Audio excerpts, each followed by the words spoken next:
用西湖龙井和沏提做的。我现在在桐庐的东门这家店我超级推荐。来桐庐必逛东门市集，而在东门市集这家东门茶寮建议一定要来体验一下。渔庄道社94茶寮，寮的意思是小屋小窗，茶寮这个名字充满禅意。这是一家主打新中式茶饮的小店，主理人是90后美女。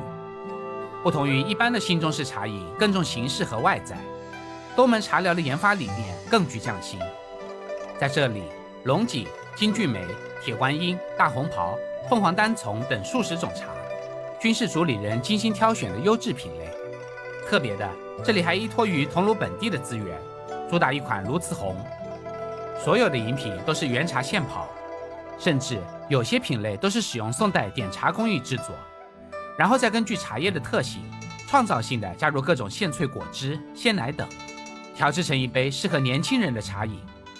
但是它又不会像传统奶茶般浓烈的奶香与甜味，掩盖了茶本身的味道。这里的每道饮品都是调制的恰到好处，淡淡的茶香溢满整个杯子。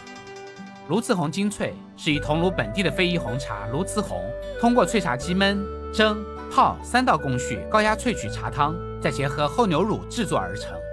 肥冷萃，选用桐庐本地绿茶雪水云绿冷泡16个小时，搭配现萃青苹果汁，没有酒精却有畅饮啤酒的感觉。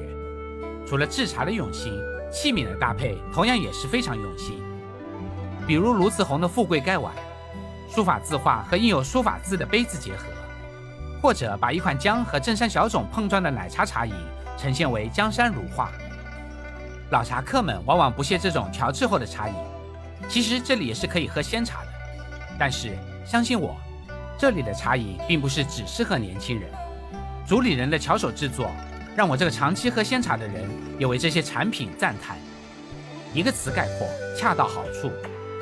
明明是在喝茶，居然把我拍出了成熟大叔一人独饮的沧桑感。非常不好意思的是，为了多尝点品种，我居然足足喝了5杯。喝完茶可以在市集上逛一下，码头上还有富春未来号可以带你去富春江夜游。记得带上几瓶茶，吹着江风，吃着自助，在江上大快朵颐吧。